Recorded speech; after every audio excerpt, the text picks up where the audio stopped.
Hi guys, hope you're well. I want to share a video today on leasehold agreements, something that I think is important as an investor to understand. Of course, you should have a solicitor looking through the lease before you buy a property, but I also think it's good for you as an investor to understand the lease as well and the key things you should be looking for.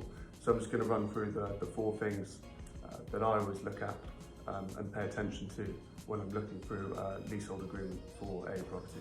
So number one, I always look at the lease term, so how much is remaining on the lease. Generally speaking, anything below 99 years, you should be looking at potentially getting an extension because when you get to the end of your mortgage term, say you've got 80 years left on the lease, you'll have sub 80, you'll have sort of 55 years remaining, which will make it very difficult to either sell that property or remortgage because the value of the property decreases as a result of having not much time left on that lease. Number two, I'll look for any works that have been undertaken by the previous owner for that property. So if there's been any major alterations, I just want to ensure that there's been planning consent obtained for that and it's not going to affect my ownership of the building or any refurbishment works I want to do to that property.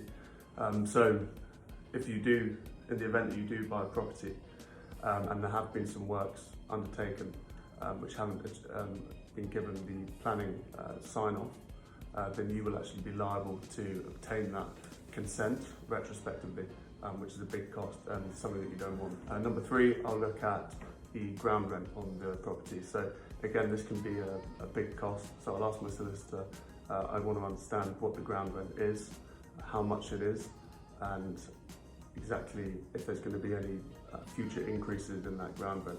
Because it could start off at a value, and then it could be due to increase after a certain period of time of ownership. So it's really important to understand that and understand how that affects the returns on your property when you forecast out the returns for your investment. Number four, I look for anything called a restrictive covenant. So there's something called a positive covenant and there's also a restrictive covenant.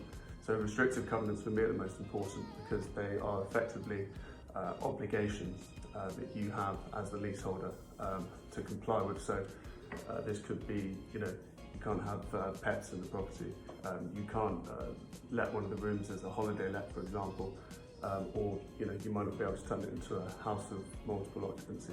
So there'll be a list of restrictive covenants, and it's good to understand and challenge them with your solicitor and understand if it suits your investment strategy and if any of those things are going to cause you problems later down the line.